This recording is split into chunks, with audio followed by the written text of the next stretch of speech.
یعنی آپ صلی اللہ علیہ وسلم نے یہ دیکھ کر کہ معاویہ کے پاس ذرا بھی کچھ نہیں ہے،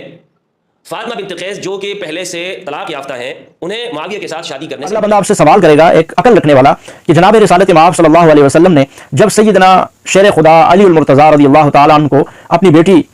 خاتون جنت سیدہ فاطمہ الزہرا رضی اللہ تعالیٰ عنہا کا نکاح کر کے عقد کر کے حوالے کیا تو حضرت سیدنا علی المرتضیٰ شیر خدا رضی اللہ تعالیٰ عنہ کے پاس کیا تھا اس وقت؟ کہ معاویہ کے ساتھ تم شادی نہ کرو، اور وجہ آپ صلی اللہ علیہ وسلم نے یہ بیان کی کہ اس کے پاس کوئی مال نہیں ہے، کیسے رکھے گا تمہیں،